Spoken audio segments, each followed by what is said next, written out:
Hi there, and welcome to Let's Slow Down, a podcast for all of you who feel tired and stressed from this overwhelming world. Here we'll have fun, inspiring conversations about living life on our own terms and explore ways to ease the pace of our modern world, because life really is good when you're relaxed enough to be present for it. I'm your host, Anne-Marie Stolting, and I welcome you to this space where I hope to inspire you to slow down, because life is too short to let it go by in a blur. So take a deep breath, relax, and enjoy the show. Hi, everyone, and welcome back to another episode of the Let's Slow Down podcast. My guest today is Whitney English. Whitney believes that anyone can live a beautiful life. She believes that gratitude is the birthplace of joy, that people matter, that love is the answer, that if you're real, you can't be ugly, that everyone is creative, and some of us have just forgotten. And that it's worth trying to be a better version of yourself today than you were yesterday. I love that so much. She's bootstrapped 2 businesses to 7 figures, has a degree in interior design, studied management at Parsons in New York City, and has had her work featured in O Magazine, The Wall Street Journal, and on The Today Show, twice actually. She was featured as one of Country Living magazine's women entrepreneurs in 2008, and one of her favorite dreams come true is her husband David and their 3 children. Welcome to the show, Whitney. Thank you for having me. I'm excited to talk to you today. Really excited to have you here. You have a new book out, Organize First, Decorate Second. So we'll be getting into that today. I want to hear all about that. But first, why don't you just tell our listeners a little bit about who you are? Well, okay, let's see. I live in Oklahoma. I've been an entrepreneur for over 20 years now. I started my first business whenever I was 22, and it was awesome until it wasn't. I talk about that in my first book, actually, and then made a pivot, printed some planners. Those got into Target, sold that company, and basically here we are. That's the very, very short version of that. But really, I think life is busy, and I feel like to get everybody up to speed to where I am in this moment is similar to you. I think 3 kids, and how do I focus on what matters? And that really is what the focus of the next book is about. That's coming out on April 29th. So by the time it's aired, it might already have come out. But anyway, yeah, that's where I am. I feel like we have these kids, and when they're little, we're in the thick of it with just like all of it. Like, oh my gosh, how do I take care of this other human and all the things, all the stuff that comes with them? Never mind the stress that comes with that. And then, like, where we are now, we were just kind of talking before we hit record. We're kind of in the same stage of our life, of our parenting journey. Our kids, our oldest, are starting to drive. And, like, I don't know, I feel like I blinked and it just happened. Like, poof, here we are, you know? And that's really what's been the inspiration for me to try to slow down and just really focus on these priorities and be where my feet are and be present, because it just felt like it was going so fast. It is going fast, but I don't want it to pass me by in a blur and be like, what just happened? You know, and the kids are all out of the house and I have no idea what just happened. So trying to make it count. And I feel like that's what you're trying to do as well. Yeah, I saw a picture on, thankfully we have these crazy phones and memories just pop up now, which is one of the amazing and often terrifying things about technology, I guess. Yeah. But, Oh, yeah. They're getting me lately. They're really tugging on my heartstrings lately. I'm like, please right. stop. I can't look at this right now. But there was a moment when I think we blink. I really do. I think that as mamas, there's a picture that popped up and I was like, okay, wait, that was only in 2018, 2019, which I realized that was 6 years ago. But there is something about those 6 years that has absolutely flown. And I realized that I am only going to have, I mean, it's terrifying to say this, but really like max 2, 3, maybe 4 years left with my oldest. Maybe. I mean, if he hangs around for a while, Yep. And he's welcome to. And that's also why I wrote this next book, organize first, decorate second is because I want home to be a place where they can hang around for a while. I want them to want to come back. I really see it as like a home and where we are right now as an opportunity to build into my kids the type of culture that I want to see them put out into the world, the kind of beauty that the world needs. I think it starts where we are, it starts at home.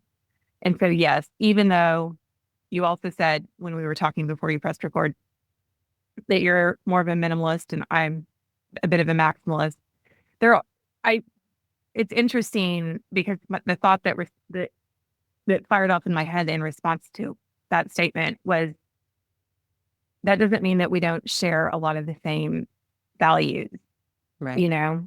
Yep.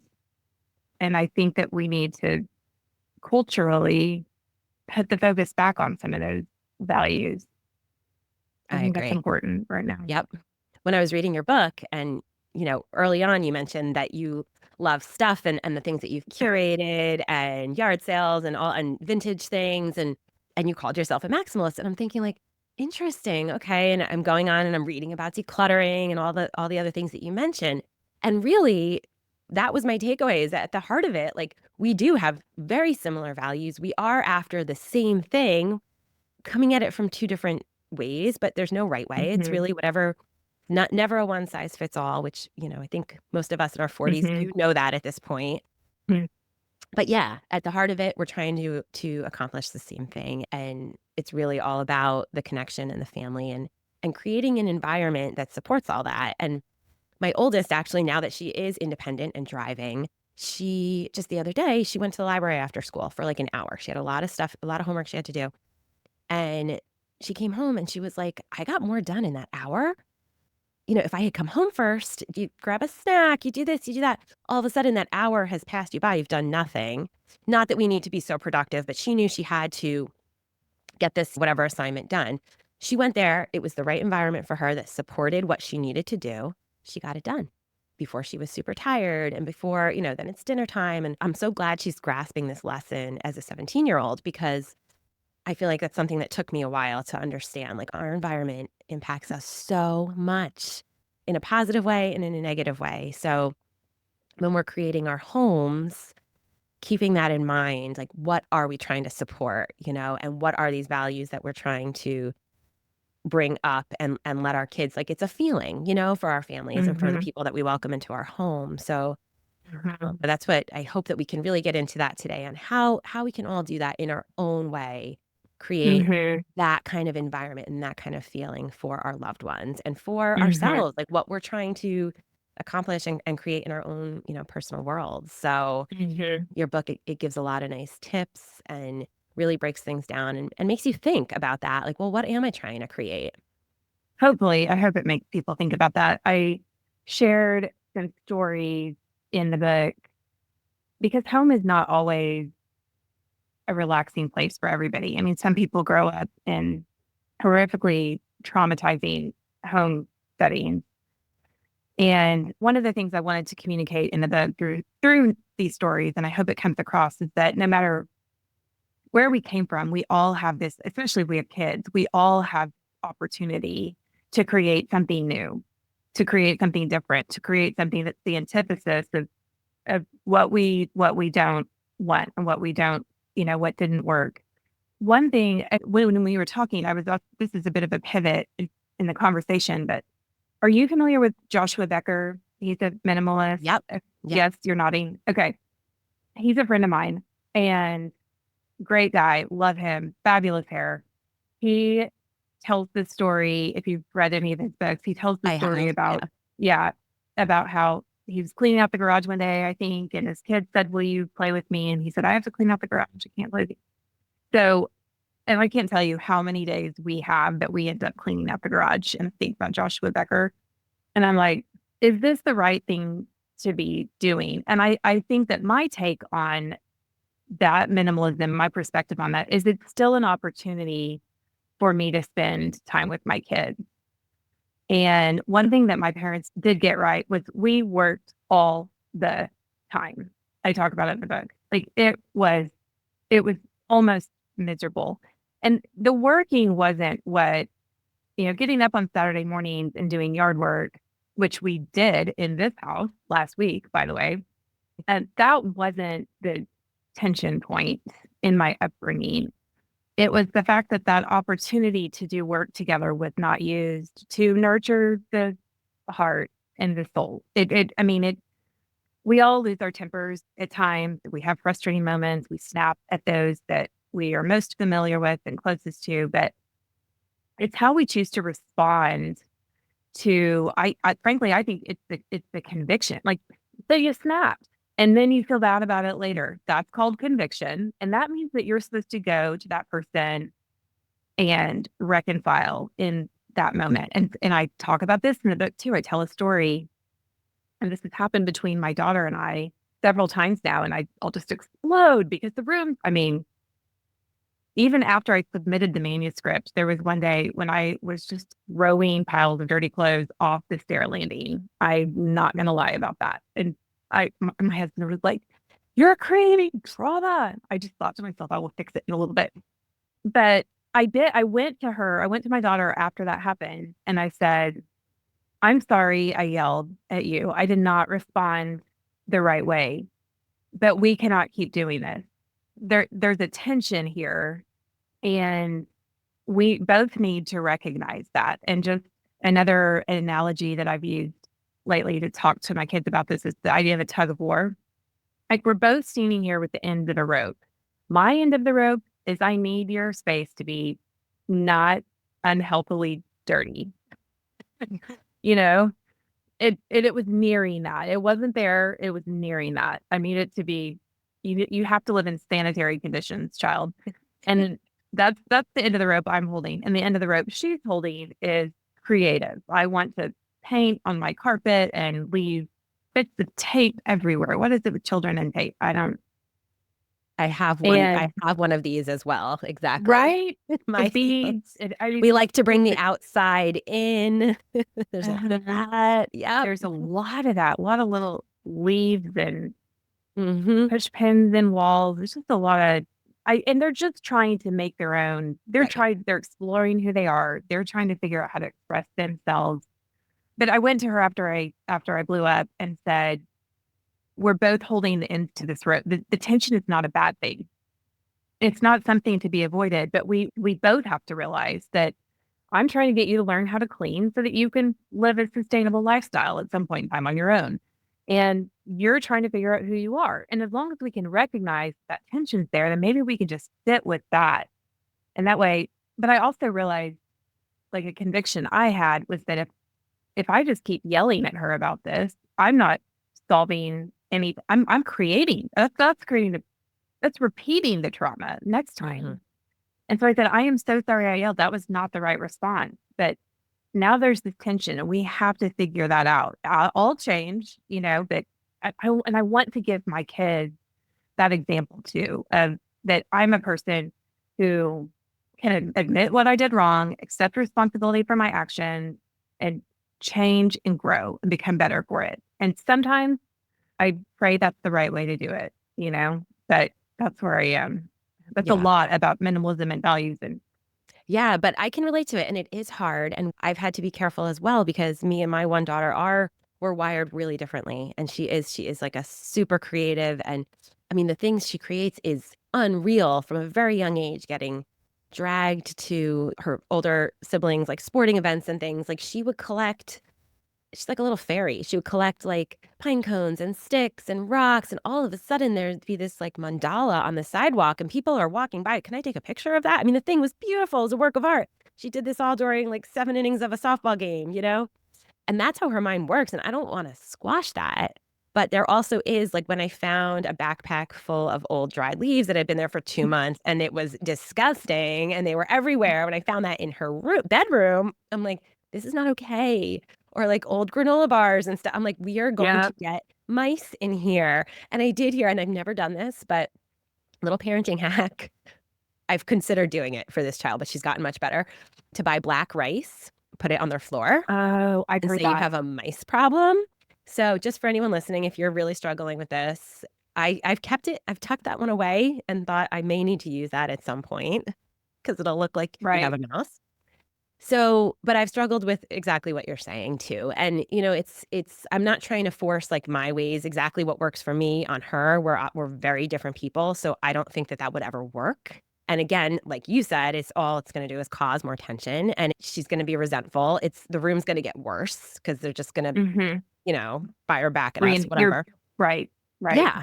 So really, I've tried to come, and I'm not saying this is right, but I've tried to come from it, really focus on what's the main thing we're trying to accomplish here. And it is being able to find the things you need when you need them. Mm-hmm.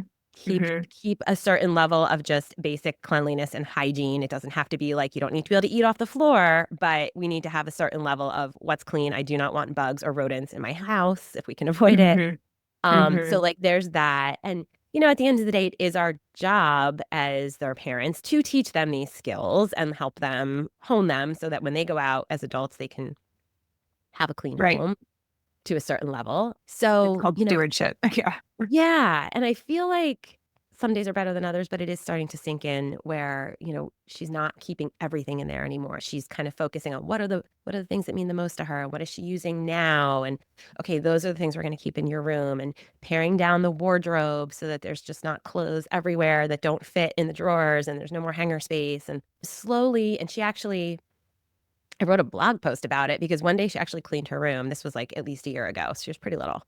Cleaned her room without being asked. Because I think she hit a point where she's like, I can't find anything. If it must have been pretty bad if she hit that point on her own. But I thought like, wow, what a parenting win.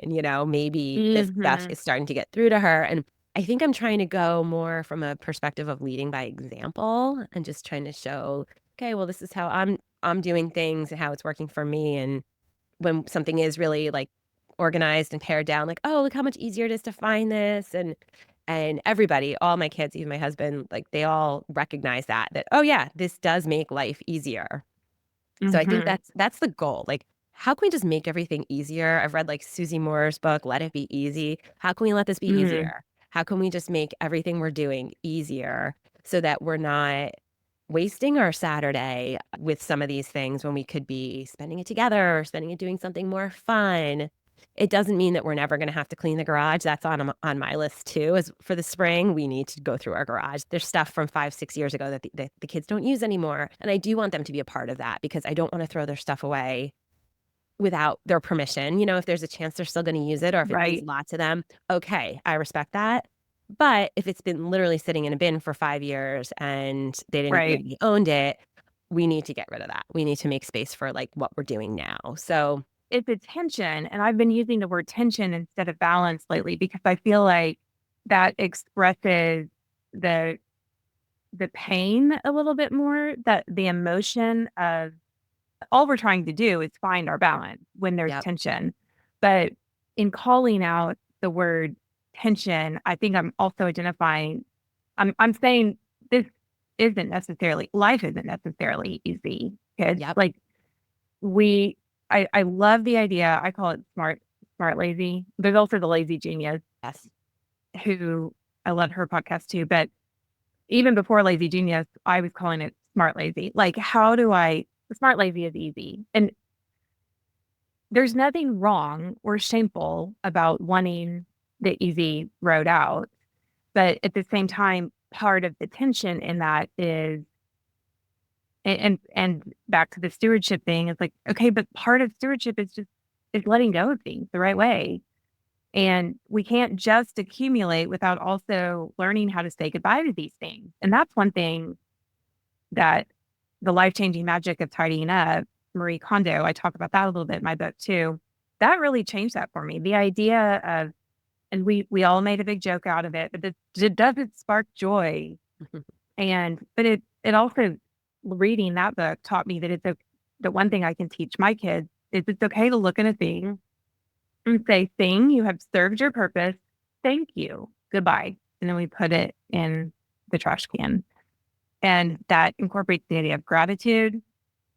It creates sort of like a closing ceremony almost in the tiniest way of saying the life cycle of this object has ended, or we're going to donate it, we're going to pass it on, or we're going to recycle it in our own house. We turn t-shirts into rags because I refinish furniture. And definitely there's a life cycle to things. And I don't think the creative side, like your daughter's creative, one aspect of creativity that's really delightful for minimalists, I think, is this idea of resourcefulness. I hope that there are times in my life when I've been able to say, like, oh, I just figured that out. Like I figured out how to do that with constraints. Like the idea of figuring out this, it'll be really interesting to see how she creatively, it might involve a lot more stuff, but how she creatively figures out how to use what she's been given. And I think that culturally, I think we're heading into a very weird season. Our kids are a life that's been completely different than ours. I mean, we obviously didn't even have phones when we were 16 Yep. or barely had a phone. It was like a clunky box sized I whatever. didn't have one, not till college. Yeah. Yeah. So, I mean, we've known for a while that our kids are heading into a different world, but it's rapidly, I look at stuff happening in the tech space and just how fast things are moving. My dad was a computer engineer, so I've always been a very nerdy, weird early adopter. And I'm like, this is moving faster than I wanted it to. And they're going to have to be creative about how they address some of those problems that they're going to face as adults. So anyway, starts at home. Yep. Yeah, I watched an interesting, and I haven't done it yet, but I've been meaning to do a podcast episode about this Netflix documentary called Buy Now. Have you seen it? Okay. Mm-mm. And I've not seen it. it's kind of about this. And it's really, I mean, they interview a lot of Amazon employees, ex-employees and things like that. And I use I mean, I buy things on Amazon all the time. I'm not knocking Amazon, but it really talk about like the phones and then Amazon. It's really changed the way that we go about our day and the way that we consume information and stuff. I mean, it always used to be like we would go to the mall on the weekend with our girlfriends and buy things. Like Mm-hmm. the kids don't do that anymore because they buy everything online and it just shows up at your door the next day, and it's more of that instant gratification. Hence, this thing is called Buy Mm-hmm. Now, like just hitting that button. Mm-hmm.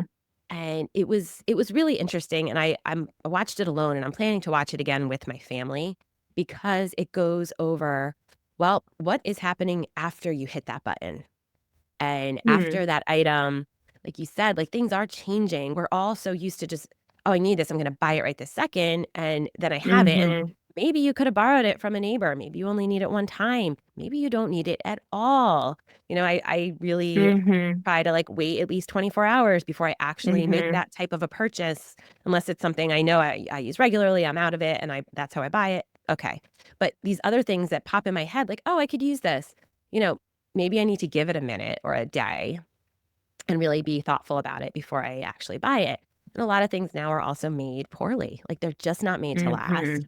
So if something breaks and we don't even try to fix it, or I've Mm-hmm. had friends who have tried to fix things. And I think my one friend was talking about a lamp. It broke and she loved it. Tried to go get this thing fixed. It was going to cost like an insane amount of money, much more than it would to just replace it. So into the Mm-hmm. landfill it goes. And this Right. documentary follows some of those things, like where they go later and how that they're Right. shipped out of the country. And that's a whole nother issue, but it really is Right. just like our culture and our society. That's what we're doing, right? We're just like consuming and Right. not really thinking about that next piece. So I feel like, trying to pare down is it's just a more sustainable way to live and to Right. operate, and there's also a lot of health ramifications with, like, plastics and things like that I'm learning Mm-hmm. about and trying to be more conscious Mm-hmm. of. Again, trying to, like, just find that happy medium because you can make yourself crazy Mm-hmm. with this stuff. I mean, I've done that, and I have to just take a break. The one thing that Mm-hmm. I've noticed overall is in regards to amounts of stuff. We have things that are super special, and, like, let's just think of, like, a shelf. Like, we might have a few things on there that are so special and mean so much, but then if we have all these other little, like, trinkets and dust collectors surrounding it, then I think that those 1 or 2 special objects and items, they kind of lose their value, and they get lost among everything else there. So when we're Yeah. paring down and we can let those things shine and we can actually Mm-hmm. notice them, I feel like it adds so much to our life and to our space. And if it's something that you're using, like in your kitchen or something, it makes it easier to find. So I Mhm. just feel like there's been a lot of really practical reasons to pare down and get organized, which is what Mhm. you talk about. So Mhm. maybe you can share just a little bit about your perspective on this. Organize Mhm. first, decorate second, because we do want to we don't want to live in this, stark, and I'm going to put this episode will be on YouTube, so I can see behind you, you have like these lovely Yep. plates you created a lovely home. And that's important. Like every home looks different. Some people like super minimal, not a lot of things on the walls, but we need to create our space where we feel safe and loved and good and nurtured and all of those warm fuzzy feelings. So Mhm. how have you done that? And how have you have mentioned as a maximalist you still needed to pare down and organize first. So let's hear Right. it. Yeah. And so when my editor said, we're always looking for the next book on organizing, I said that I'm not naturally organized. She was like, oh, great, perfect. Then you're the person who needs to write this book. I was like, we shall see. And we shall see. But yes, I, when you were talking about the, first of all, 100%, can we make things easy to find? The number of hours that we have spent in this house looking for things because they are not easy to find or they don't get put back in the same spot. But I just working with what I have, which is a very creative brain like your daughter's, my approach to solving that problem has been a little bit different. And you could arguably call it scattered, but it still works. So when I share this with people, and I think this is what my editor was saying, was like, you need to let people know who think like you do that Yeah. there is a value in pursuing organization, but we can also and in the very first part of the book, I say, in this book, I will wrestle with the tension between the need to have things organized and my love of stuff. So my solution to the problem of not being able to find things is to put like one of everything in every room. So like I will go to estate sales and there will be a pile of scissors there and scissors are 25 cents a piece at the estate sale. And I'm like, I will take 10 pairs of scissors.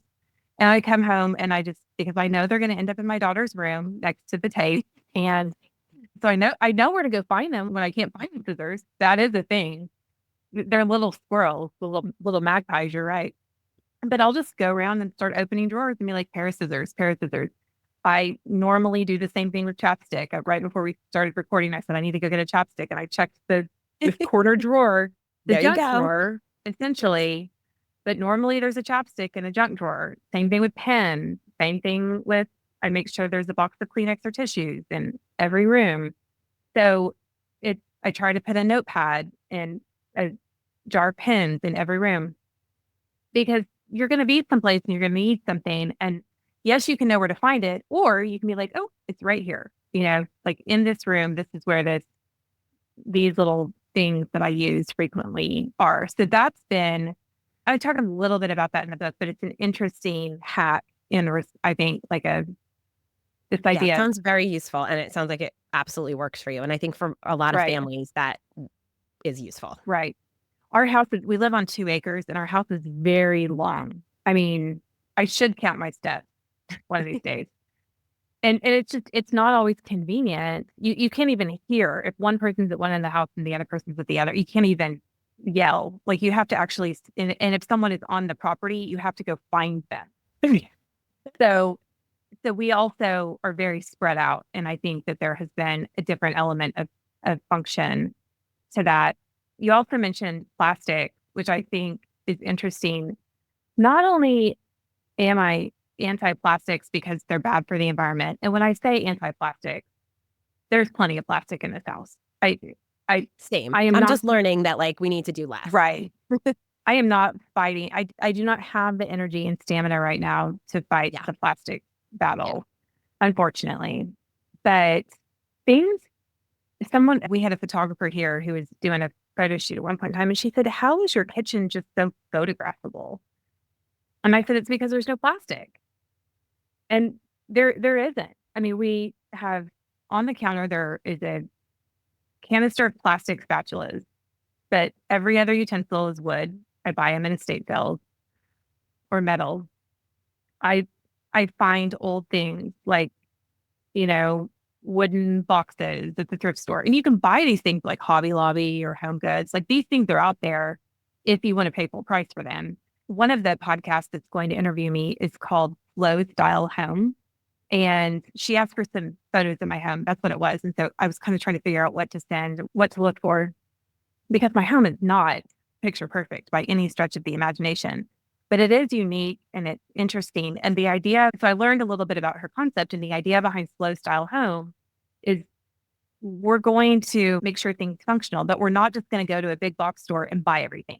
So there is something really cool about saying like, oh, I was at Goodwill the other day and I found this little box and I think it would make a great drawer organizer. So you open up the drawer and you're not looking at a bunch of plastic pen things. You're looking at a wooden box, a pine box or something. Getting rid of plastics is also bringing this element of like beauty and organic, because what are you going to replace plastic with? Well, something wood or metal, you know? And so there's a lot of repurposing and resourcefulness that I think, again, as a byproduct of being creative, that I think ties in with the minimalism idea. I think that's the shared value. It's this idea that Yeah. we don't just need more stuff. And you're saying Yeah. we can get rid of what we have, and I'm saying I'm going to be your neighbor over here going, can I go through all your crap before you take it to the Goodwill? And then we'll just organize it into my garage. We'll organize it into my garage. And then when you need to fix something, you can come get the thing that you need to fix it. And when we moved into this house in 2020, it was kind of like from the pendulum swung too far. We were in a zero lot line. I had done the pare down thing. I was like, we can live with less space. We can live with, and then COVID hit. All of a sudden, there's 5 of us growing. It was during that blink phase where Yep. we moved into the house when they were half my size. And all of a sudden, they're twice my size. And I'm like, oh, like all these giant humans in a zero lot line house that's 3 bedrooms. It was 3 bedrooms. And we're trying to find a place to study and a place to eat. And all 5 voices are trying to be, anyway, it was so bad. So this house came up for sale and it had the real estate listing said it had 6 garages, which is, it has 6 garage doors, but the idea of 6 garages is a little bit of an exaggeration. But it does have the guy who, it's 50 years old, the guy who lived here before was a neurosurgeon and a sharpshooter. Like, so he did sharpshooting competitions and made it in bullets and, stuff that we don't do. But he had to have all this space to do it. So we do have it's not very well organized. I wish that's on the list. I mean, we're going to get there. The list will never end. So, Right. Yeah. Let's call it slow organization. Yeah. That's what we're doing. And so sometimes it does take us time to find things, but I do have neighbors that'll be like, do you have a thus and such? Like, yes, I do. Give me an hour. Do you have we have costume closet that is frequently accessed by neighbors. We go to a local school where kids wear costumes for the different characters. That's one of the things the school does. Like you dress up as Alice in Wonderland when you read that book in first grade or whatever. So anyway, or, a screwdriver there's a lot of sharing. And that's another thing I talk about, the idea of community. And there's also no shame if you are going through a deep declutter in passing that stuff on. Some of the coolest, and again, I'm resourceful, so I value this kind of thing, but I love going through somebody else's Goodwill pile. Like I have come up with some really cool stuff. Especially when the kids are young, like they barely even with clothes and Right. toys. Like they go through growth spurts and little phases where like they might only play with that toy or wear that Right. thing once. And my daughters are 6 years apart. I had stuff that still had Okay. tags on it that I saved for my younger one. And I still ended up giving my friends and my sisters some of the stuff that still had tags on it, even after 2 girls. Like you just don't go through it all. So yeah, I mean, we don't have to go buy more stuff when there's perfectly good things that we can share. And it feels good to do that. Like I know that as a young mom, I was grateful to get those types of things handed off to us. And 100%. And then like on the flip side, you're so happy to A, get it out of your house and B, help somebody else. So it Right. it is a win-win for everybody. Yeah. So anybody who's listening who's like, I need to declutter, but I'm just going to take it to the Goodwill.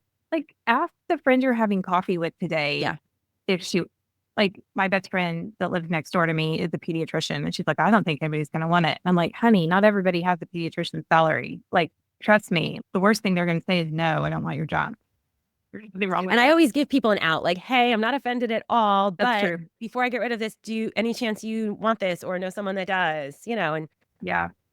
Okay, I not have a offended. question. Have you ever played the one thing in, two things out game?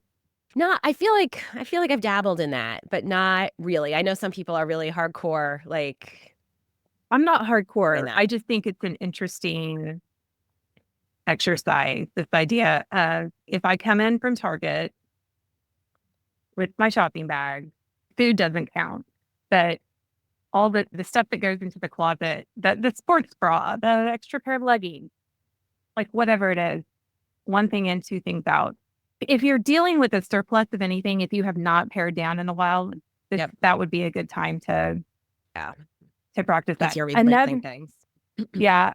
Another thing that's happened in our lives in a couple of different seasons, and in the book, I talk about seasons and systems, and I hope some of these thoughts come across some readers' brains as well. But we have had seasons of financial insecurity where we've had to pare down and be resourceful and get creative, get scrappy. And rather than, I mean, those seasons are really hard. And the longer they last, the harder they are, mentally hard. I mean, when you're fighting with the pocketbook, your finances, the budget, and one thing goes wrong, everything else feels like it can really quickly crumble. But it's also we quit ordering stuff on Amazon probably about a year ago, just because we had to. I mean, all the subscribe and save, like we weren't Right. saving. It was not Right. we were subscribing and Yeah. spending. We weren't subscribing and saving.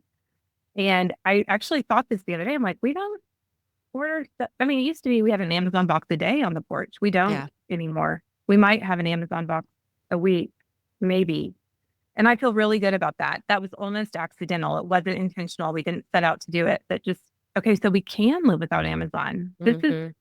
This is encouraging, Yep. you know? Since I've seen that documentary that I was talking about, I watched it, I don't know, a few, maybe 4 or 5 months ago now. It's really made me think twice as well. And just, well, if I can pick it up next time I'm at the store and I still need it Hmm. then I'll do that rather than, waste the fuel and the packaging and all that stuff to have it shipped to my house. Like, I'm just trying to Hmm. think more about that. And we also have a lot less packages coming here. And I feel really good about it as well because it just sort of became second Yeah. nature for a while. Like, we weren't really thinking about it. And that can happen. I feel like when we're not super intentional and we don't stop and take a little pause, Hmm. reevaluate what we're doing, those kinds of things they creep in and become part of our regular habits and routines. And we don't realize maybe they're not serving Right. us as well as we, initially thought. Right. Yeah. It's a very seductive. I mean, like you said, we're a culture of instant gratification and we've loved that convenience. It's a luxury. It's 100% been a delight to be able to be like, oh, let me press this button and it arrives. But I also think that when we explore this idea of slowing down, we're we're teaching our kids good old fashioned values. I mean, just the idea that we can work with what we've got, we can be grateful for what we have, we can find joy without a price tag on it. I need to write that down. That's good.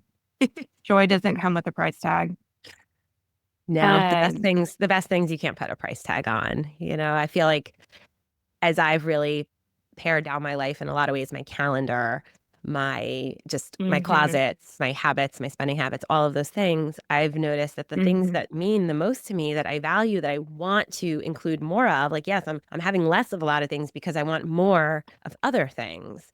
The thing that really kind of stopped me in my tracks was that I already have them. I already have mhm. them. They're already here. A lot of other stuff is getting in the way of them, things that are not nearly as significant and meaningful, but they're getting in the way of them. And by Mhm, clearing all that out, and I know we talked about Joshua Becker, he talks a lot about this as well, mhm. really just you let the other stuff shine, and all of a sudden Mhm. you feel like, "Oh, I can breathe again. I feel calmer. I feel more Mhm. grounded. I feel like I'm connecting." You know, human connection is the number one way that we experience Mhm. Yeah. happiness in our life, and that's been proven. So, being able Mhm. to make more room and space in our lives for those types of things and cultivate a home that supports those types of things, those types of Mhm. connections. And for me, I'm an introvert. I've kind of realized that the last few years. I need my own quiet time. I need a little space where I can just Mhm. decompress and sort through my busy mind and all that. And, I've created that for myself in my home, and it's made such a huge difference, such a huge difference. And Mhm. all of these things are not things I'm going to go buy at the store. So, Mhm. Yeah, I think at the end of it, it's funny. I think we're saying the exact same thing. I mean, we're both saying like you don't need another one of those.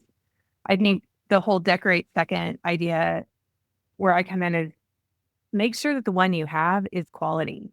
You yes. know, you don't need another pair of leggings, but if that one pair that you do really love, you were not able to find on sale at Lululemon and you had to pay full price for it, that's okay. Just take care of it. Just And practice actually good use it. Like, stewardship. how often do we have stuff like that Right. that we then don't wear because, "Oh my gosh, it was so expensive," and I'm looking Right. at you right now, and people can check this out on YouTube, but you have these beautiful plates on your wall, and how often do people have things like that, like, on a dusty shelf somewhere that they never Right.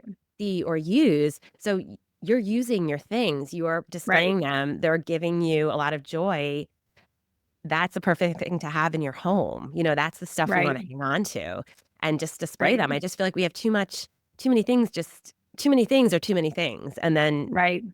none of it shines. So, What one thing I have said, and I think listeners might sort of have this question because it's come up almost in every single conversation I've had about the book, is well, like, what do you do with nice stuff when it breaks? And I mean, I guess that did kind of come up. And we do. We fix it, but when you buy solid wood furniture, guess what? You can refinish it. It might not look the same, but you've learned something about taking care of what you've got and you've got a quality piece. We have fixed broken lamps. There's a YouTube video or a TikTok video on how to fix almost anything. And very rarely, if it was quality made in the first place, is it unfixable. And I actually think the older things, the things that don't have a chip in them, the things that aren't Bluetooth, if you find a toaster from 1952 at the thrift store and it doesn't work, you're with enough resourcefulness and YouTube videos, you're going to be able to figure out how to make that toaster work. And it will probably last longer than, well, you might start a fire. So just be careful. Not no, considered it's true. financial I mean, advice. things were made Yeah. so much better. They were made so much Yeah. better. It's so true. Maybe you spend a little bit more if you're Right. buying something new, but focusing Right. on that quality of the piece, it's gonna last longer, it's gonna work better, you'll probably Hmm. enjoy using it more. So, Yeah. placing a little And bit nothing's more more value. precious than they are too. Absolutely. Absolutely. So many good lessons. This book, as we're winding down, what's one thing that you really want readers to take away from it? I was just thinking as we were in that last little segment, a lot of the things that we talked about in this conversation, people are ashamed to do or afraid to do because the highlight reels and swipe up. And if you're a mama our age or human our age and you find yourself getting sucked into the scroll thinking, I don't have this, I don't have that, just know that there are two women, not on Instagram at the moment, who are not swiping up, who are asking themselves these same questions. I mean, I scroll and I'm like, who can buy all this stuff? Like, how are these influencers making money with these links? That I I posted link to my book and like three people order it. Like I don't know how anybody turns that into an income. I don't, So not that I say that in the book explicitly, but I hope it's going to be so interesting for the book to get out there and this message to I hope I said it clearly enough, but I hope people know that there's somebody out there who's sharing these values, who's asking these questions, who's trying to wrestle with the tension of this moment and saying, it's okay, we can do this. And maybe if we all start having conversations about this, maybe we can find each other and support each other in this. I think that's what I want people to take away. Yeah, that's beautiful. And just know that there's other ways to do things, so we all need to 100%. sit with it for ourselves and decide what is the best way for us and our family. And it's not a one size fits all. And just the older I get, I keep reminding myself and remembering that we have these choices. Like we all have choices and Hmm. we can choose to do things a little bit differently. And we can choose to do things differently from other people, but also differently from how we've been Hmm. doing them. If, we're in a new season of our own life and things need to change. So I feel like this book is a little bit of a permission slip and a little bit of an Hmm. invitation to think a little bit outside of the box. And it's beautiful. So thank you for writing it. Thank And I'll be you. sure to link it Thank you. in closing here. I love to ask Hmm. all of my guests, what is your favorite way to slow down right now? I think, I woke up this morning. It was 9 a.m. when we started this. I've only been awake for 15 minutes. And there's a lot to do after this. But as we started talking, I just thought, you know what? I'm going to sit here, I'm going to drink my coffee, and I'm going to enjoy this conversation with Anne Marie. And it has been a delight to spend this time with you and use this hour-ish to relax into the moment. You have a very peaceful presence, and I've really enjoyed the conversation. So you are, Anne Marie, you are my favorite way to slow down at the moment. Well, that just made my day. I Good. thoroughly enjoyed this as well. So thank you, Whitney. And I hope that, everybody can also come away with that feeling after listening to this today. That is the Yeah. point of this podcast. Just to, everybody pump the brakes, just take a minute and slow down a little bit. So thanks for giving us Yeah. the opportunity to talk about that and highlight it. I will link it all, but where can everybody find you? So whitneyenglish.com is my website. Substack is my favorite new slow down social media platform. I write long form on there, and they call it notes. It feels very early Twitter days over there. Just no one's really trolling yet. So Substack I'm really enjoying. And then Instagram has started to feel more like text messages, but I'm there. I feel Mhm. like Instagram, I'm only going to go get on that if I need to.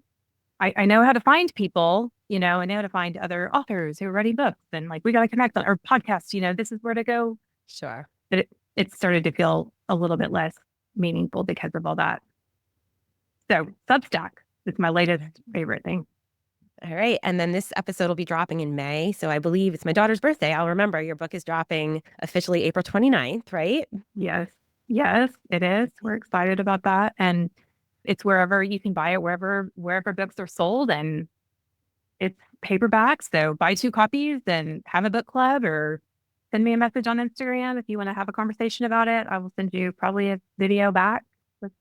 So I would Awesome. love to just keep the conversation going with anybody who reads. All right. Well, I'm sure they'll have a lot to say after they read it. And it's been a great conversation. Thank you so much for being here today. Thank you so much for having me. It's been delightful. I hope you've enjoyed our journey together. Please take a moment to rate and review the show. It really helps us grow and reach others looking to slow down too. Wishing you simplicity and ease in your world, and I'll see you back here next week.